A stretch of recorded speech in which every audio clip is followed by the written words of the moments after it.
All right, let's dive into one of the wildest stories you'll ever hear. Imagine this, a full-on Martian invasion, spaceships, the whole deal, stopped in its tracks. By what, you ask? A children's book. Yeah, you heard that right. Sounds like a joke, right? But believe it or not, that's the real premise of the play, The Book That Saved the Earth. And it's just a brilliant, hilarious look at how a little bit of arrogance, some huge misunderstandings, and a couple of nursery rhymes could literally change the fate of our planet. So how on earth did this happen? Let's break it down. So, the way the story is told is pretty clever. We're not actually watching it as it happens. Instead, the whole thing is set way in the future. We're talking the 25th century.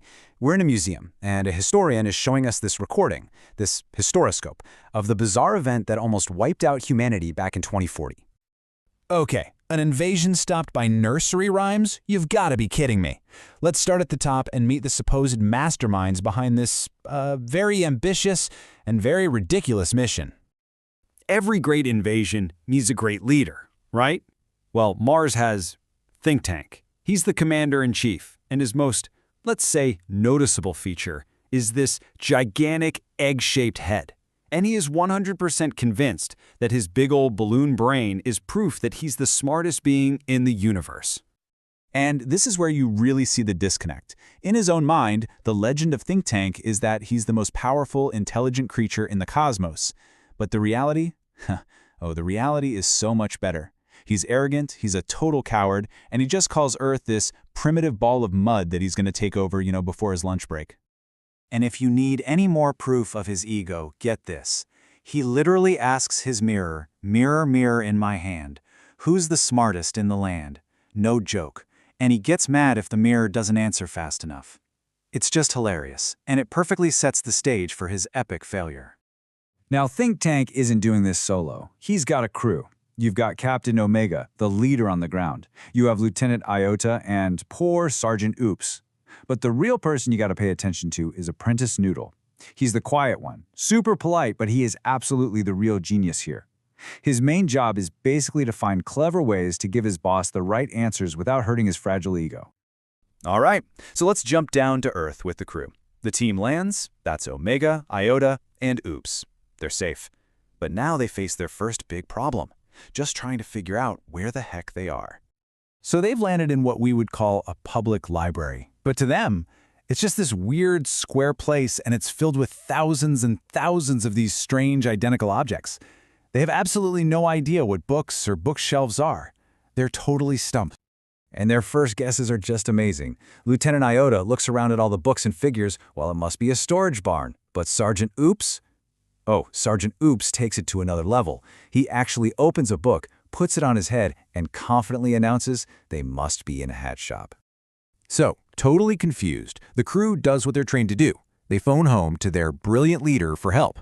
And folks, this is where the mission goes from just confused to completely off the rails. Think Tank, looking at the video feed from millions of miles away, declares with absolute certainty that he knows what these things are. They're sandwiches. Yep. His logic? Earthlings are always eating, so these must be their food. The covers are the bread, the pages are the filling. Case closed. Genius, right? And to prove his, brilliant theory, he orders the crew to eat one. Of course, nobody wants to, so they do this whole comical, you do it, no, you do it routine, until inevitably the order lands on poor Sergeant Oops. For the glory of Mars, Oops, take a bite. And Oops, being a good soldier, takes a big bite out of the corner of a book. His report back to command? Not delicious. He says it's as dry as Martian dust. So much for the great sandwich theory. Okay, so this is where Apprentice Noodle, the actual smart one, steps in. He very gently suggests, "Sir, I believe I saw films of Earthlings using these for communication." And what does Think Tank do? He immediately goes, "Yes, of course, that's what I was thinking. They're for communication." He then orders them to listen to the sandwiches. When that obviously doesn't work, Noodle gently corrects again, saying maybe they're for eye communication, not ear communication. It's a masterclass in how to manage a terrible, egotistical boss. So following Think Tank's brilliant new idea, the crew finally gets ready to actually read a book. And believe it or not, this is the moment that's going to decide the fate of Earth. They grab the biggest, most colorful book they can find.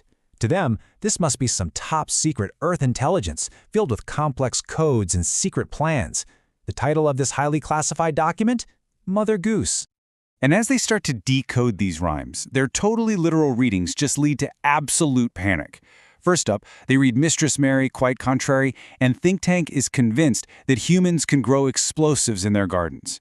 Then they get to Hey Diddle Diddle, and now he's terrified because he thinks Earth animals have mastered space travel and that Mars is about to be attacked by millions of cows. But the final nail in the coffin, the one that completely shatters the invasion plan, comes from a rhyme about the most famous egg in history. Sergeant Oops starts reading the lines, Humpty Dumpty sat on a wall, and then he holds up the picture for Think Tank to see. And that's it. That's the moment. Think Tank looks at this picture of a big, round, egg-shaped character and he sees himself. He is absolutely convinced that the Earthlings have seen him, that they know about his great and mighty balloon brain, and that this rhyme is a threat. They're planning his great fall. In his mind, the invasion is over. Now Earth is invading them. So in this one single moment of pure egotistical terror, the entire Martian invasion plan just completely falls apart. Think Tank has only one thought on his mind: run. The retreat is fast and it is total. Think Tank screams for his escape pod and orders the entire fleet to abandon Mars and flee 100 million miles away to Alpha Centauri. And just like that, the war was over before it even started. We find out that 500 years later, humans and Martians finally made friendly contact again, with Mars being a whole lot wiser this time around. So what are the big takeaways here? Well, first, don't judge a book by its cover, right? Taking things too literally can get you in a whole lot of trouble. But the bigger lesson is about arrogance. Think Tank's ego was his own worst enemy. He was so sure he was a genius that he couldn't see the simple truth. And in the end, it was true wisdom, the quiet, humble kind, that won. It's really no surprise that by the time we get to the 25th century, the brilliant apprentice Noodle is the one in charge of Mars. And all this really leaves you with a pretty cool thought, doesn't it? The Martians looked at a book of simple rhymes and saw complex threats and battle plans. It kind of makes you wonder, if a children's book could stop a whole invasion, what other kinds of power might be hiding in the simple stories we overlook every single day?